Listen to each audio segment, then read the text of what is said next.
নমস্কার দর্শক বন্ধু, ব্ল্যাকবোর্ড ম্যাজিক চ্যানেলের পক্ষ থেকে আপনাদের সবাইকে স্বাগত। দর্শক বন্ধু, আজ আমি আপনাদেরকে আবার একটি নতুন টপিক দেখাতে চলছি। আসুন দেখে নিন ঝটপট। দর্শক বন্ধু, দেখতে পাচ্ছেন প্রত্যেকটি সংখ্যার সঙ্গে 9 দ্বারা ভাগ রয়েছে। যখনই 9 দ্বারা ভাগ থাকবে তখনই আপনারা কি করবেন, একটা বিন্দুর প্রয়োজন পড়বে। সেই বিন্দুটি হলো পৌনঃপুনিক বিন্দু। আক্ষরিক অর্থে তার ইংরেজি একটা নাম রয়েছে, সেটি হলো রিপিটিং ডেসিমেল অথবা রিকারিং ডেসিমেল। ঠিক আছে, তার ব্যবহারটা কোথায় করা হয় ভালোভাবে দেখে নিন।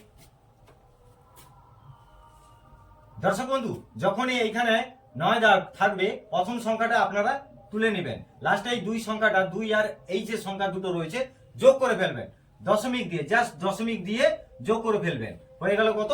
3। ঠিক আছে, কিন্তু দেখবেন এইখানে এই 3টা বরাবরই আসতে থাকবে।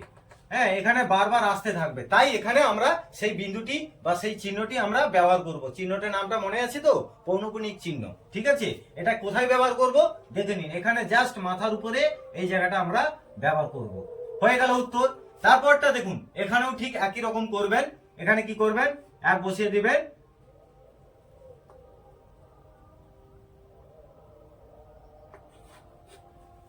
বসিয়ে দিলেন, তারপরে দশমিক দিয়ে দিবেন, জাস্ট 4 বসিয়ে দিবেন। ঠিক আছে, এই সংখ্যাটা হয়ে গেল। এবারে কি করবেন, চিহ্নটি ব্যবহার করবেন। এখানে চিহ্নটি ব্যবহার করে দিবেন। হয়ে গেল উত্তর। তারপরটা দেখুন, এখানেও ঠিক একই রকম করবেন।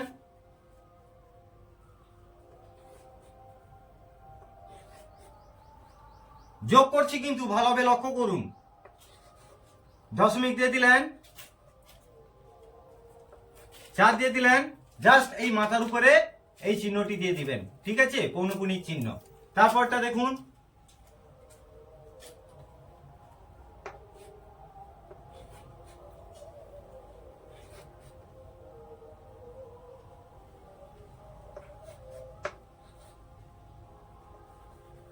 দশমিক দিবেন, জাস্ট এইখানে পৌনঃপুনিক চিহ্নটা দিয়ে দিবেন। ঠিক আছে, হয়ে গেল। উত্তরটা দেখুন, 2 3 4 2 3 4 5 5 দশমিক দিয়ে দিবেন 7। এবারে তার ঠিক উপরে পৌনঃপুনিক চিহ্নটি দিয়ে দিবেন। হয়ে গেল উত্তর। এটা কেবল আপনাদের জন্য। দেখি আপনারা কিভাবে যোগ করে সংখ্যাগুলি নামাতে পারেন। কমেন্ট সেকশন তো খোলা রয়েছে, জানাতে ভুলবেন না। তবে হ্যাঁ, মনে রাখবেন পৌনঃপুনিক চিহ্ন কিন্তু দিতে ভুলবেন না। ধন্যবাদ।